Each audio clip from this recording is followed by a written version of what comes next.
Hey y'all, I am Victory. I help provide insight to empower. And I was just listening to a podcast called Everyday Legends with the host Mike Campbell, and they had this really interesting guest on who was a spy, a double agent, and they were talking about their life story and all the really heavy shit that they've been through. And then the subject came to suicide, which is something that I've had some, experience in, especially as a veteran and as someone who has, has made an attempt myself. So it was interesting to hear their take on not just the general topic of suicide, but what was really interesting was when the guest brought up how they were interested in just the numbers of how many people attempt, and how when they, let's say, like jump, he said that like in the midst, like right as they were falling, they knew that they had made a mistake, that they had made the wrong choice. During my attempt, that never crossed my mind. During my attempt, it felt like the right thing to do for myself at that time. And this really aligns so well for me with what the guy was talking about. For me, there was no, like, this is a wrong thing to do. It's the best thing that I could do for myself, given where I'm at and given what I know. But the guest brought up talking somebody down from a ledge. And if I were to go back, and this is something I kind of think about because I go to the bathroom like everybody else, and when I do, sometimes I face the tub, which is where I was laying, and I think about it. It happened in 2014, but I still remember laying there. I still remember passing out. It's still pretty clear and vivid in my mind, and so oftentimes I'll do different things. I'll like put my hands out and like send that version of me love. I'll forgive myself. I'll you just have a moment. Sometimes I don't. But what would I say to myself, or what would I say to somebody else who's thinking about that? And maybe if you're thinking about that. And I wasn't thinking, I was kind of following and observing a train of thought of being on the ledge with somebody and really deeply understanding that feeling of it's almost like a cocktail of betrayal and disappointment, exasperation, desperation, loss, like losing someone, but also of losing, and how heavy and dense that can be. And what came to mind for myself as much as for anyone else, especially me now today, being grateful that I didn't die, at least in this universe, is this: if you do this now, you rob yourself of the experience of becoming someone you really love and enjoy being. You miss out, like you miss out.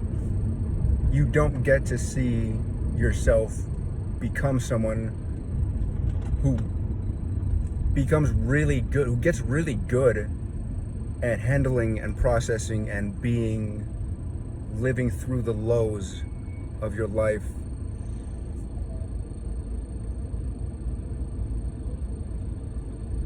getting familiar with, like, okay, here's another, like, I like to say without tears, like sun lágrimas. Sun is like sands, like without. It's French, it means without, and lágrimas is Spanish for tears. Sun lágrimas.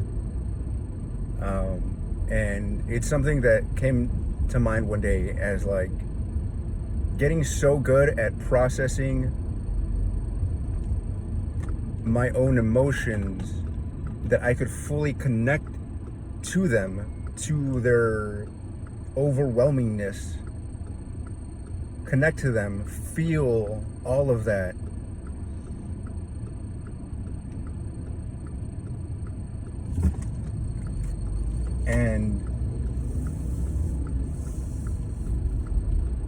And not cry, and do it without having or needing to shed a tear.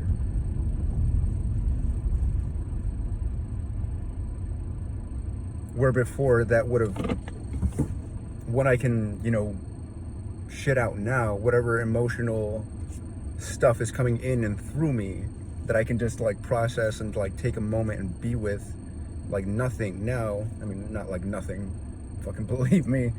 But what would have in the past had me running down that rabbit hole of suicidal ideation and depression and anxiety is something that it's something that I've gotten really good at processing and being with and overcoming. The only way out of hell is through it, kind of thing.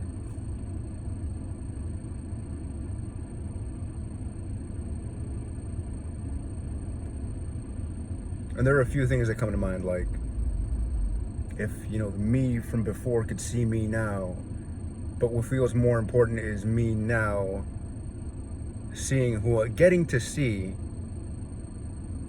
to relate in a different way to who I used to be. And in a lot of ways, that's not so different.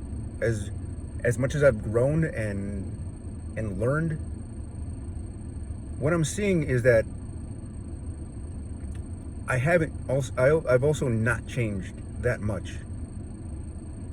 And before, that would have been kind of worrying, because I used to really hate myself. I mean, I tried to commit suicide. I really hated myself. I really hated being Victor E.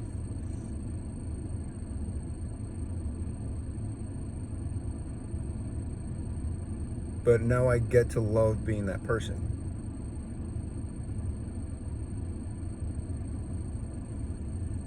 What comes to mind is, like, because nobody else is that person, or what I really learned is that a lot of that suicidal ideation came from not wanting to be me, going a few layers deeper, going 13 layers deeper, because being me is someone that my parents showed me through their example, that my family, I feel like, showed me through their example, that they didn't want me around. They didn't, like, even if they had me around, they weren't really there. So what I learned from them is that I'm not worth being around. And in knowing that, simply that, being aware of that, I can then shift my perspective into, like, oh, okay, it sucks, but it's also not their job to take interest in me. And me not wanting to be me wanting to, like, commit suicide, is a perpetuation of their programming. Does that make sense? Like, me not wanting to be me, or me trying to escape me, either through suicide or through escaping into relationships, using relationships or partners to kind of take a break from me and getting to love someone else, and also that part of like being validated by someone else, being seen by someone else, even though the me that they were seeing was a version of me that was kind of inauthentic, because at the base I just didn't believe that I was worthy of being loved, or that I was lovable. So they were loving a mask, they were having sex with a mask and not really me. And holding up that mask gets exhausting. If you've ever felt like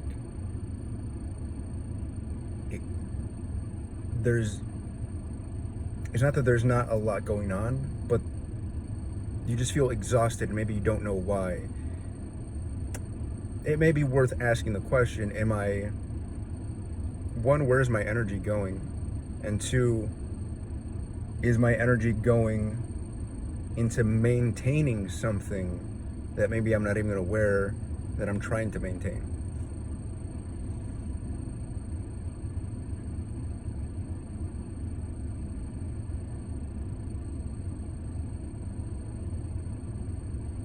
Like, masks get heavier the longer we carry them.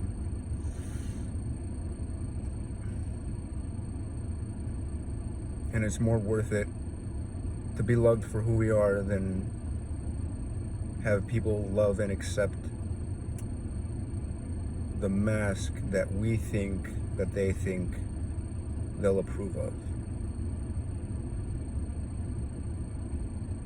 You're free to be your least fuckable self. Peace. Love you.